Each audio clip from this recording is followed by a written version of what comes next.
purring right along.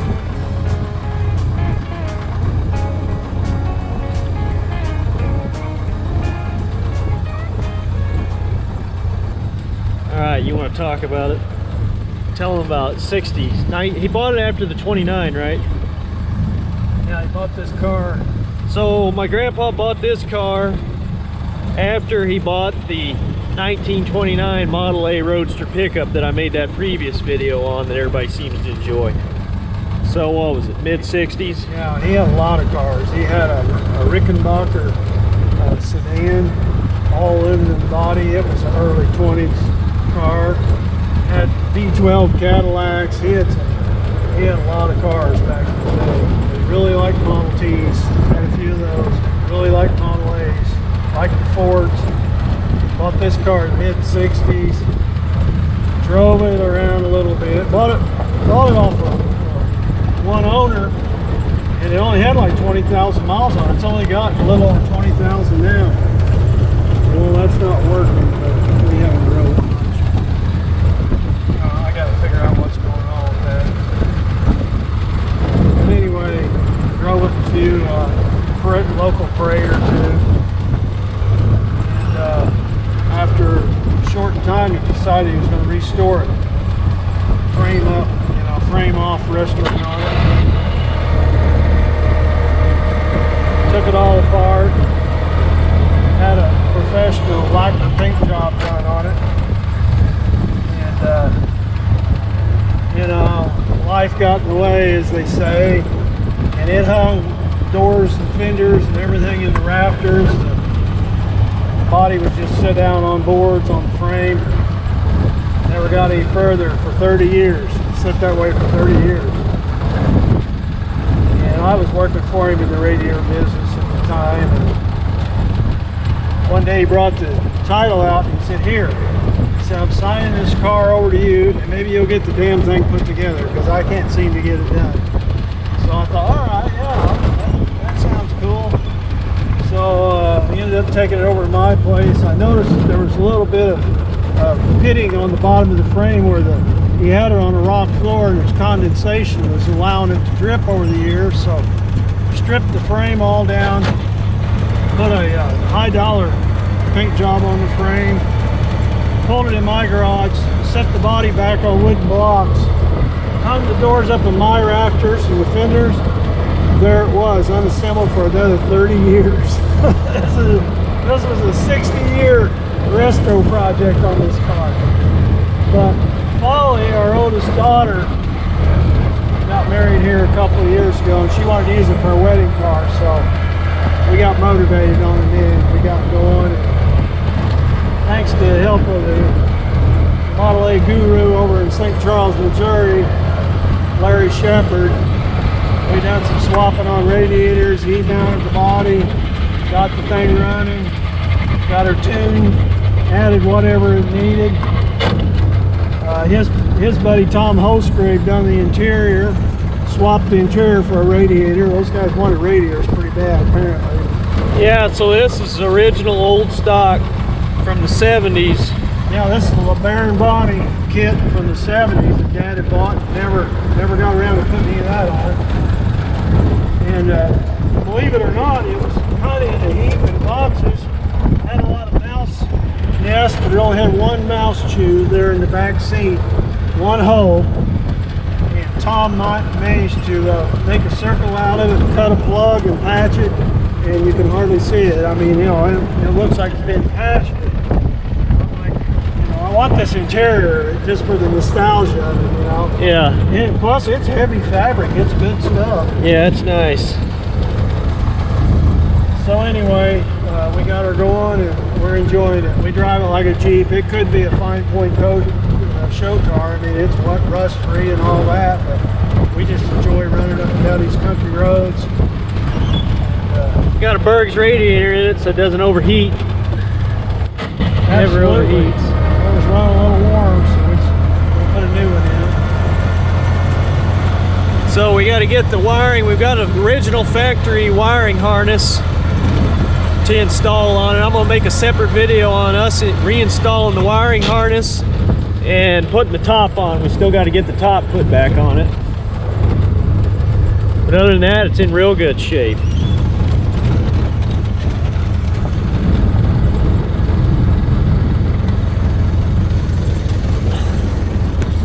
Some deer out there. And unlike Grandpa's old 29, this one actually has roadworthy tires on it. Actually, he bought new tires for it when he was getting into restoring it. They were brand new tires. I had to swap them out because they were dry rotted. They'd sit so long without no air in them. Yeah. And we swapped them out for these, which are only about 10 years old. They were new tires too. The other ones were just shot. Get those deer over there. Yeah, there's a herd of deer over there, whether or not you can see them. But it's basically all original other than a few minor things. Motor's original, transmission, axles. The tail light's not original, but well, I've got the original. we've got the original, we just haven't got it put on. So this is the kind of stuff we do in this car. We're not afraid to take it down to the low water crossings.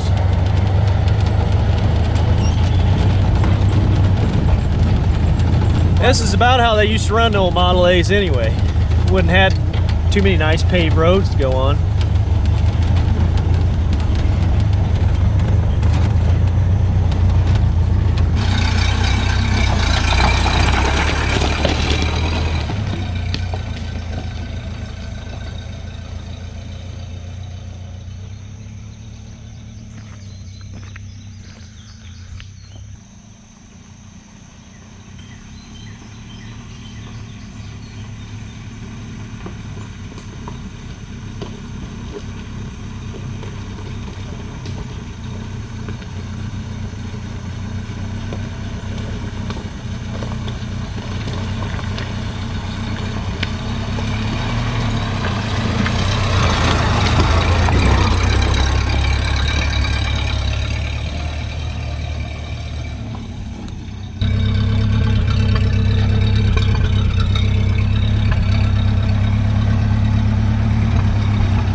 I remember when Dad told me he bought this car, he found out about it. It was up in Farina, Illinois, which is up the road a few miles, 40 miles or whatever, 50.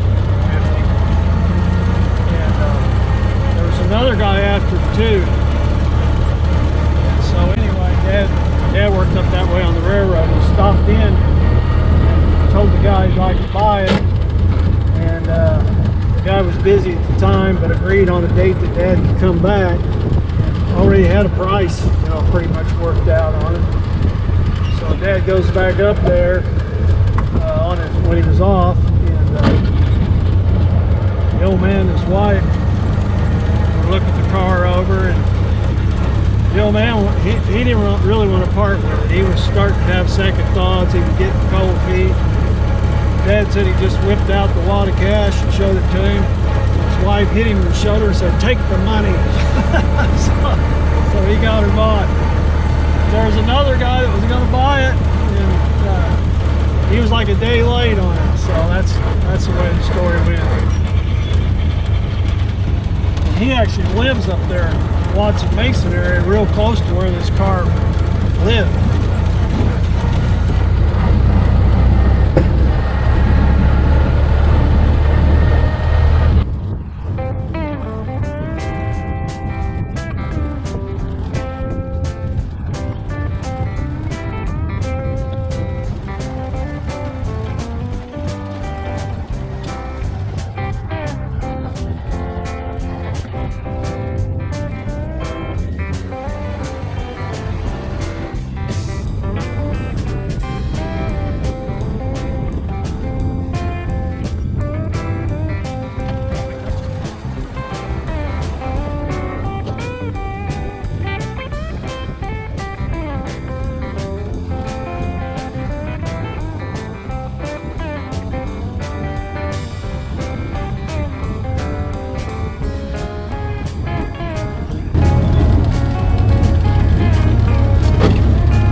pretty steep. Doesn't look as bad with the camera, but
leave it running.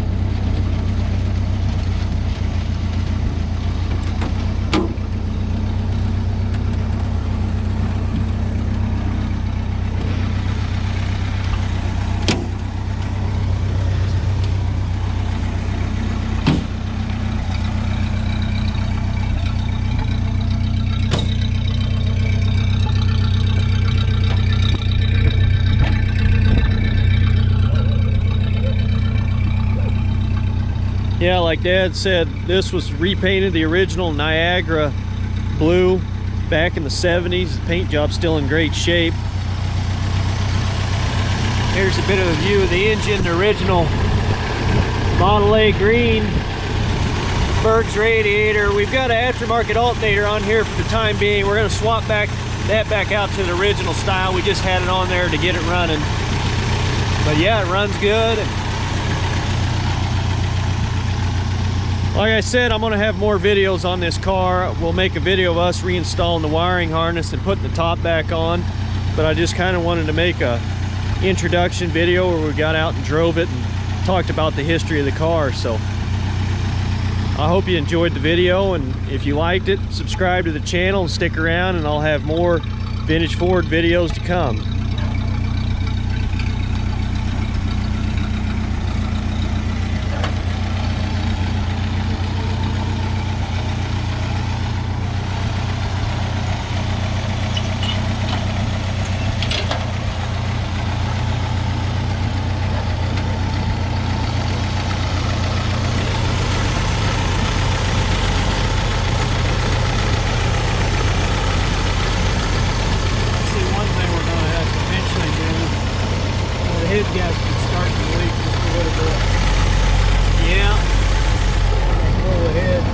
Have to change the head gasket out one of these days.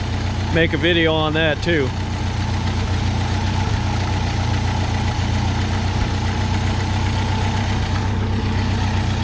Grandpa has two more, he's got two other cars, two Model Ts.